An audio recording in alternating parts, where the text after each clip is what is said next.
देव संस्कृति विश्वविद्यालय में भारतीय भाषाओं की जननी संस्कृत का भाषा वैज्ञानिक पक्ष और तकनीकी शब्दावली पर 2 दिवसीय सेमिनार का शुभारंभ हुआ। सेमिनार के उद्घाटन अवसर पर देवभूमि उत्तराखंड के माननीय राज्यपाल लेफ्टिनेंट जनरल सेवानिवृत्त श्री गुरमीत सिंह जी पहुंचे। युवा आइकॉन आदरणीय डॉक्टर चिन्मय पंड्या जी ने पुष्प गुच्छ भेंट कर आत्मीय स्वागत किया। माननीय राज्यपाल जी ने देश की सुरक्षा में अपना सर्वोच्च बलिदान देने वाले वीर सैनिकों की याद में बने शौर्य दीवार में पुष्पांजलि अर्पित की और वीर सैनिकों के सर्वोच्च बलिदान को नमन किया। पश्चात वे मुख्य कार्यक्रम स्थल मृत्युंजय सभागार पहुंचे। राष्ट्रगान, देव संस्कृति विश्वविद्यालय के कुलगीत तथा युग ऋषि द्वय के पावन चित्रों पर पुष्पांजलि और दीप प्रज्वलन के साथ सेमिनार का शुभारंभ हुआ। भारत सरकार के शिक्षा मंत्रालय उच्चतर शिक्षा विभाग के अध्यक्ष प्रोफेसर गिरीश नाथ झा ने कहा, और संस्कृत की जो ये विशाल और सुदीर्घ परंपरा भाषा विज्ञान की है और कैसे इन भाषाओं में शब्दावली बने जो एक अखिल भारतीय शब्दावली बने, भाषाओं में शब्दावली में साम्य हो, जिससे कि शैक्षणिक जो कार्यक्रम देश में है वो एक अबाध गति से चलती रहे।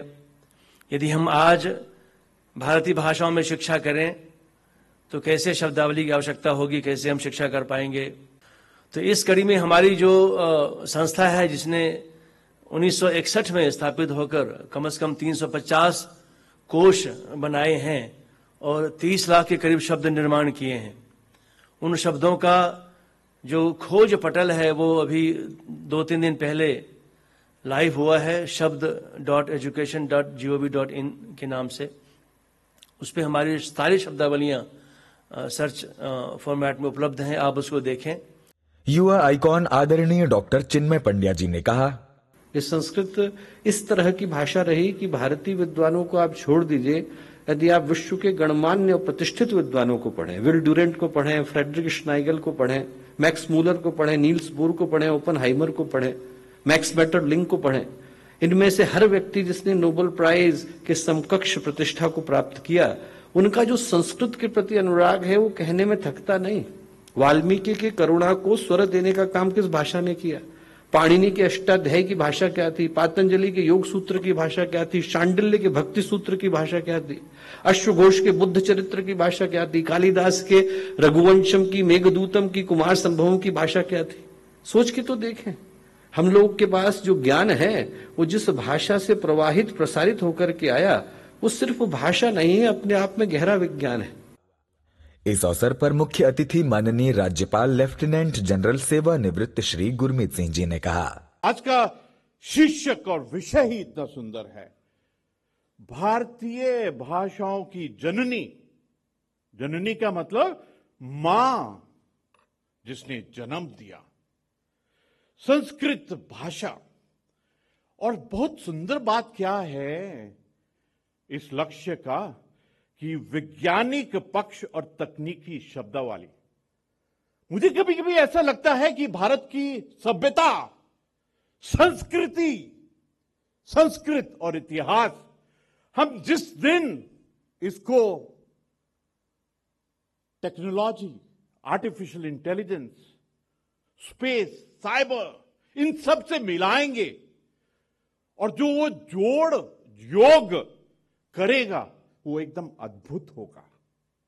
मुझे ऐसा लगता है कि जिस दिन इन दोनों फोर्सेस का मिलन होगा, भारत की सभ्यता और संस्कृति और technology, artificial intelligence, digitisation, meta, quantum, उस योग से एक बात पक्की है कि भारत उस क्षण विश्व गुरु अवश्य ही बनेगा।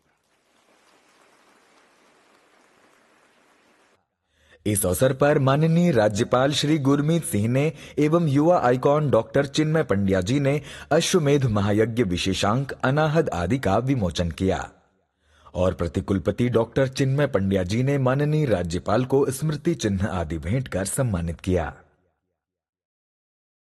अब आप शांति कुंज वीडियो यूट्यूब चैनल देखें, कभी भी कहीं भी।